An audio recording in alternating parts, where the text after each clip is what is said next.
Hei penggemar ruang angkasa, seberapa jauh sih kamu mengenal tata surya? Tebak planet ini, 2 kali lebih besar dari semua planet lain digabungkan. Planet ini diselimuti oleh pusaran dan garis-garis yang mencolok, yang sebenarnya adalah awan amonia dan air dingin yang berangin, yang mengambang di atmosfer hidrogen dan helium. Masih belum bisa nebak? Kalau begitu, lihat ini. Ini adalah bintik merah besar yang terkenal. Badai raksasa yang telah mengamuk selama ratusan tahun dan lebih besar dari planet tempat tinggal kita. Benar, dunia berawan ini adalah Jupiter. Dan pertanyaan utamanya, apakah planet ini musuh atau teman kita? Wahana antariksa Juno milik NASA sedang menjelajahi planet raksasa gas ini dan mengirimkan banyak sekali data yang sangat berguna. Jupiter sangat besar sampai 11 bumi bisa muat di ekuatornya. Kalau planet kita seukuran buah anggur, maka Jupiter akan menjadi bola basket. Planet raksasa gas ini merupakan planet kelima dari matahari dan mengorbit pada jarak 779 juta kilometer. Meskipun bagi kita, penduduk bumi, dunia biru hijau kita tampak paling penting di antara planet-planet lainnya, kita hidup di tata surya Jupiter. Planet ini menyumbang 75% dari massa seluruh planet di tata surya. Planet ini juga 318 kali lebih masif dari bumi. Dan apapun yang diinginkan Jupiter, ia akan mendapatkannya. Jupiter ingin melempar benda-benda ke seluruh tata surya? Gak masalah. Lagi pula, planet raksasa gas ini punya gravitasi yang sangat besar, bukan tanpa alasan. Jupiter menarik materi dari sabuk asteroid, mencegah batuan angkasa yang malang untuk membentuk sesuatu yang lebih besar daripada Ceres. Satu-satunya planet Katai yang berada di bagian dalam tata surya. Jupiter lapar, ia akan melahap komet, asteroid, dan yang lainnya. Jupiter bosan, ia akan melontarkan segala sesuatu yang berhasil ditangkapnya pada lintasan yang nggak sesuai. Planet raksasa gas ini pasti telah menyebabkan banyak kehancuran selama hidupnya, yaitu sekitar 4,5 miliar tahun. Tapi inilah masalahnya. Beberapa ilmuwan berpikir kita mungkin berhutang keberadaan kita dan keberadaan planet kita pada gravitasi Jupiter yang protektif. Mungkin terdengar membingungkan, tapi dengan menelan objek-objek angkasa yang berbahaya dengan rakus, planet ini menyedot kotoran tata surya. Astronom lain nggak setuju dengan teori ini. Mereka berpendapat Jupiter adalah perusuh, mengganggu komet-komet yang damai dan aman, lalu mengirimnya ke tempat-tempat yang nggak terduga. Sebagian objek paling berbahaya di tata surya adalah komet periode panjang. Komet-komet ini merupakan bongkahan es dan batuan besar yang berasal dari kedalaman awan Oort yang berada jauh di luar Pluto. Sebagian komet terdorong masuk ke bagian dalam tata surya dan melesat melewati matahari. Ada kemungkinan kepunahan paling dahsyat di bumi disebabkan oleh komet periode panjang. Ketika komet-komet tersebut melintasi tata surya, kemungkinan besar mereka berinteraksi dengan gravitasi Jupiter. Planet raksasa gas itu mendorong komet-komet tersebut ke sana kemari, melahap sebagian komet seperti burger es yang lezat. Tapi apakah Jupiter mendorong komet-komet itu keluar dari orbitnya yang berbahaya sehingga nggak menabrak bumi? Atau apakah planet raksasa gas ini justru mengalihkan lintasan komet-komet yang seharusnya nggak menabrak bumi? Nggak ada yang tahu. Para astronom terkadang menyebut Jupiter sebagai bintang gagal.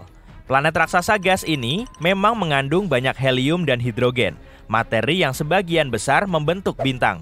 Tapi massa planet ini nggak cukup untuk memulai reaksi fusi di intinya. Dan begitulah cara bintang menghasilkan energi. Bintang-bintang menyatukan atom-atom hidrogen di bawah tekanan dan panas yang sangat tinggi dan menghasilkan helium. Dalam prosesnya, bintang-bintang itu juga melepaskan cahaya dan panas. Jupiter bisa memulai reaksi nuklir dan menjadi bintang kalau masanya 75 kali massa Jupiter saat ini. Paradoksnya, kalau Jupiter menjadi lebih masif, ia juga akan menjadi lebih kecil. Massa tambahan ini akan membuat planet ini menjadi lebih padat dan menyebabkan si planet raksasa gas mulai menarik dirinya sendiri. Para astronom hampir yakin kalau seandainya massa Jupiter menjadi 4 kali lipat dari massanya saat ini, ukurannya akan tetap sama. Jupiter punya 80-95 bulan, namun salah satu yang paling populer saat ini adalah Europa. Bayangkan sebuah dunia yang diam dan beku, usianya sangat tua, sekitar 4,5 miliar tahun. hampir nggak dipanaskan oleh sinar matahari dan ditutupi oleh lapisan es yang tebal. Ukurannya lebih kecil dari bulan, tapi sedikit lebih besar dari Pluto. Seperti itulah penampakan Europa, satelit ke-6 Jupiter dan salah satu bulan terbesar di tata surya. Dan yang paling menarik dari tempat yang sangat jauh ini, tempat ini mungkin punya kehidupan. Para astronom menganggap Europa adalah salah satu tempat yang paling menjanjikan di tata surya untuk mencari bentuk kehidupan baru. Semua itu karena bulan ini punya lautan air asin yang sangat luas dengan kedalaman 64 sampai 160 km. Ya, lautan ini tersembunyi di bawah lapisan es yang diperkirakan setebal 16 sampai 32 km. Tapi, bulan ini masih berpotensi untuk dihuni. Para astronom menyatakan gumpalan air meletus dari celah-celah di lapisan es dan melepaskan isi lautan bulan ke luar angkasa. Sejak lama, para ilmuwan telah bertanya-tanya tentang aurora sinar X Jupiter. Apa penyebabnya? Sepertinya misteri 40 tahun itu telah terpecahkan. Emisi aurora sinar X Jupiter yang menakjubkan dipicu oleh partikel bermuatan listrik yang disebut ion. Ion-ion tersebut menabrak atmosfer si planet raksasa gas dan inilah hasilnya. Tapi para astronom nggak tahu bagaimana ion-ion itu bisa sampai ke atmosfer. Tapi, baru-baru ini para astronom berhasil melihat ion-ion itu berselancar di medan magnet Jupiter sampai ke atmosfer planet itu. Para astronom mendapatkan data ini berkat wahana antariksa Juno milik NASA dan teleskop XMM Newton milik ESA yang berada di orbit bumi. Nah, di planet tempat tinggal kita, aurora hanya terlihat di sabuk yang mengelilingi kutub magnet, antara 65 dan 80 derajat lintang. Lebih dari 80 derajat, aurora menghilang. Namun, aurora sinar X Jupiter jauh lebih nggak konsisten. Aurora berdenyut secara teratur di sebelah barat sabuk utama dan kadang-kadang berbeda di kutub utara dan selatan. Para ilmuwan telah menemukan denyutan ini disebabkan oleh fluktuasi medan magnet Jupiter. Ketika planet ini berotasi, medan magnetnya ikut terseret. Dihantam oleh partikel-partikel angin matahari, ia akan terkompresi. Partikel-partikel yang terperangkap dalam medan magnet Jupiter memanas dan mulai bergerak di sepanjang garis medan magnet, menghasilkan aurora yang menakjubkan. Fitur lain yang terkenal dari Jupiter adalah bintik merah besarnya, badai besar yang mengamuk di belahan selatan planet gas raksasa ini. Bagian atasnya menjulang lebih dari 8 km di atas puncak awan di sekitarnya. Badai ini 2 kali lebih besar dari planet kita. Di bagian tepi badai, kecepatan angin mencapai 430 sampai 676 km per jam. Itu lebih cepat daripada tornado di bumi. Gas-gas panas di atmosfer planet kita selalu bergerak, naik, turun, dan berputar-putar. Seperti halnya di planet kita, ketika gas yang lebih dingin dan lebih panas bercampur dan bergabung satu sama lain. Semua itu akan membentuk badai raksasa yang berputar-putar.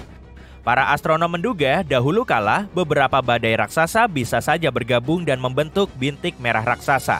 Dan sekarang, badai ini terus mengamuk dengan terus menarik gas dingin dari bawah dan gas panas dari atas. Ditambah lagi, badai raksasa ini menyerap pusaran-pusaran lain yang lebih kecil. Semua itu membuat bintik merah menjadi lebih kuat. Beberapa teori mencoba menjelaskan kenapa badai ini punya warna khasnya. Warnanya bervariasi, mulai dari salem pucat keputihan hingga oranye dan merah bata. Beberapa ilmuwan percaya jawabannya ada di bawah bintik merah besar, lebih dekat ke permukaan planet. Lapisan amonium hidrosulfida yang nggak berwarna mungkin bereaksi dengan sinar kosmik atau radiasi UV yang berasal dari matahari. Entah bagaimana, hal ini memberikan warna merah pada bintik tersebut. Tapi sejauh ini itu hanya teori. Para astronom telah mengamati bintik merah besar sejak 1830-an. Dan untuk pertama kalinya, badai ini terlihat pada tahun 1665 dan digambarkan sebagai bintik permanen. Dengan kata lain, badai ini sudah berusia hampir 400 tahun. Anehnya, ukurannya menyusut sejak awal abad ke-21. Pada 2019, badai ini mulai mengelupas di bagian tepinya dengan potongan-potongan kecil yang pecah dan menghilang. Kalau proses ini terus berlanjut, pada 2040, bintik merah besar bisa jadi akan berbentuk lingkaran. atau mungkin akan menghilang begitu saja.